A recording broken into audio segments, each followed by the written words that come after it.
My name is Tyler David Lynch. I'm a 21-year-old film student at the University of Iowa, and I have no idea what I want to do with my future. The best way to determine your future is to look at your past. I'm here to talk to you about inheritance. Nearly everything that I own was previously owned by another person. Maybe that's why I enjoy it so much. Maybe it's because I'm scared of the future that I look back at the past. Maybe that's why I hold on to these artifacts that hold no real meaning to anyone else. I mean, I know Gumby means something to me, and I'm sure it means something to you too. Maybe the cartoon or a crudely cut out wooden image that your grandpa made for you. My family can be defined by one single trait. We die.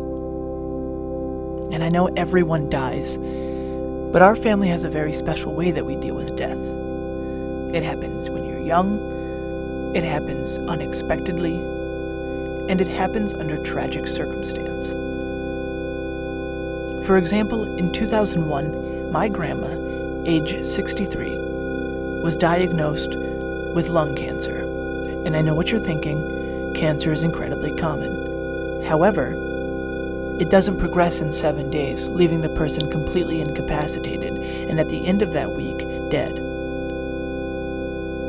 Well, lucky for us, it did happen. And I'm glad she's not in pain, but I do miss my grandma. One of the things I'm most passionate about is improv comedy. I believe, as many comedians do, that what is funny is what is true. It's one of the foundations of humor. And I believe sharing these facts with you is innately funny. Now, I understand that you're not going to be laughing the entire time that you're listening to this. And I know that staring me in the eye for 7 minutes is going to be uncomfortable. I hope that when you reflect and think of this time, you'll remember it fondly.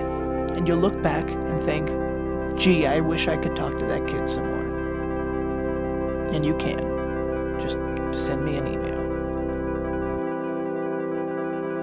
I don't think I'd be nearly as funny as I am today, which I am funny, hilarious even, if it weren't for my brother.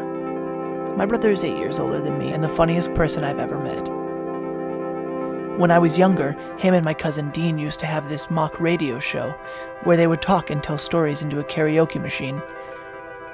They recorded all of these on tape. I stole one of those tapes once.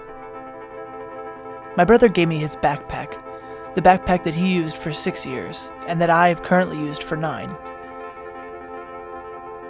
He also passed down his love for writing. One day he handed me a notebook, and he told me that if I don't start writing down our family stories, they'd be forgotten. But I don't think that's true.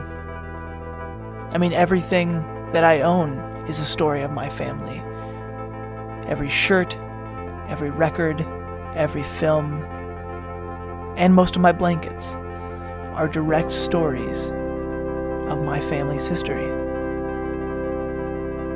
The name Tyler was chosen after the name of the city Tyler, Texas, where my father was born. The name David was chosen because it's the first name of my father. My father? I never knew him. The only things I heard about him was that he always kept his hair straight, he didn't like going to church, and he beat my mom.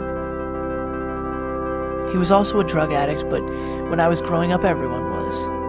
That was not a defining trait. I don't understand death. I understand that it's going to happen to me, and I think I'm prepared for it, even at this young of age. Because in my family, there's this weird habit. Anytime anything good is about to happen, anytime I'm personally feeling comfortable in my body, my situation, my education, if there's a moment of financial clarity in my family's future, somebody dies, or a tragedy breaks out.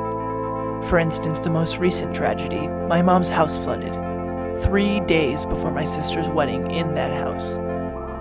Now, I know bad luck follows a lot of people, but I think my family is cursed, and I don't even believe in curses. My grandpa's dead. My grandma's dead. My grandpa's dead. My grandma's dead. I have 2 uncles who are dead. I had a baby brother who's dead. My stepdad was murdered. My sister's father's dead. My brother's father is dead. My uncle is dead. And I know everyone deals with death, but I think it's a little outrageous how much I've had to. And yes, I'm a little bitter. I've always been attracted to moving images, whether it be the home movies that my grandpa used to record on VHS, or the home movies that he recorded with my mom on 8mm film, or even the films that my uncle collected on 60mm film, or even Soylent Green. That's why I went into film. It's been the only way to capture my family's essence, and I don't think it does it justice. I mean, I'm talking about it here today and I still don't really understand it. It's an existence of drug addicts, of alcoholics. There's a certain morbidity in what I'm talking about today, and I know this, and I'm fine with it, because I think that approaching the truth is better than hiding it.